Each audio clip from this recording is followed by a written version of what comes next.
Diesel को rate कितना जनाब बाकी और डीजल दिन में दिन महंगाई डीजल पेट्रोल की होगी। अगर आपका आना टाइम में कोई परेशानी हो जाए तो हमारी कोई सुनाई होगी कि जनाब आज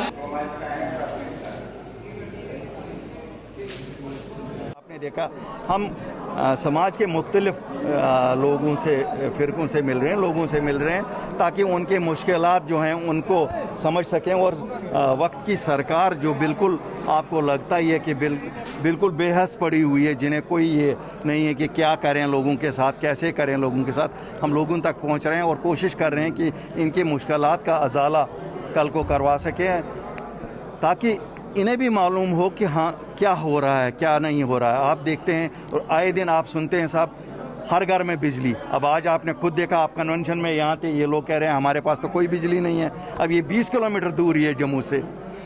इसी तरह से पानी का आपने देखा, जल शक्ति का मिशन है। तो अगर इन लोगों को 20 किलोमीटर की दूरी पे नहीं है तो आप समझ सकते हैं कितने गलत दावे किए जाते हैं। आपने आज के अखबारों में ही देखा होगा क्या दावे हैं कि साहब बहुत तरक्की जम्मू ने की है। तो मैं तो सोच रहा था चांद सितारे आ गए होंगे यहाँ। आप देखिए अगर 20 किलोमीटर दूर ये है तो आप खुद ही मतलब निकालिए ये कब तक ये सियासत चलेगी। ये जी का कहना है कि जम्मू में तरक्की ज़्यादा हुई है। खैर मैं डॉक्टर साहब को दावत देता हूँ वो यहाँ आए। ये तो कश्मीर नहीं है कि जहाँ का उन्होंने कहा वहाँ की तरक्की नहीं हुई। यहाँ क्या अगर 20 किलोमीटर ही दूर जम्मू से आए तो यहाँ देखें और ये शायद उनकी कॉन्स्टिट्यूंसी का ही हिस्सा है। सर आपने कहा कि वो बांटने की राजनीति करते हैं, किसको लेके? देखिए मैंने ये कहा कि अगर आज आप फिर ऐसा बयान देंगे कि साहब जम्मू की तरक्की हो गई है कश्मीर की नहीं हो गई है तो ये तो बांटने वाली ही बात हो गई है ना। तरक्की में तरक्की किसको कहते हो? 28 दिन हाईवे बंद है तो ये जम्मू वाले को भी उतनी ही तकलीफ है, कश्मीरी को भी उतनी ही तकलीफ है।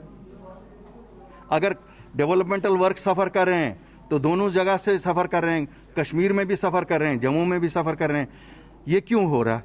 क्योंकि मैं अब डायरेक्टली कहूँगा क्यों उन्होंने वो राजनीति यहाँ की बाहर से बड़े बड़े मगरमच्छों को लाया जो 5 लाख मज़दूर हमारे यहाँ रेत बाजरी का काम करते थे, निकालते थे, लोगों को सस्ते दाम पे देते थे, 1/3 दाम पे देते थे। उन्होंने बड़े बड़े मगरमच्छों को लाया और मुझे मालूम नहीं है उन मगरमच्छों के साथ उनके ताल्लुकात क्या है, वक्त जो अरबाब इक़्तिदार हैं।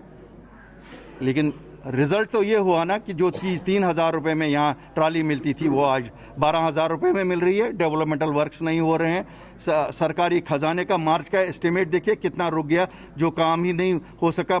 अलॉटमेंट फरवरी में पैसे की हो गई, पैसा लैप्स हुआ, क्यों काम कहीं पे भी नहीं हुए, न कश्मीर में हुए न जम्मू में हुए। तो किस डेवलपमेंट की बात कर रहे हैं ये क्या 70 साल में जो बना है वो सब अपने खाते में डालने के चक्कर में है कि वो उसे डेवलपमेंट आज बता रहे हैं। ये उस IIT की बात कर रहे हैं, उस IIM की बात कर रहे हैं जो आज 6-6 साल से 7-7 साल से यहाँ चल रहे हैं। किन लोगों को बेवकूफ़ बनाने की कोशिश हो रही है?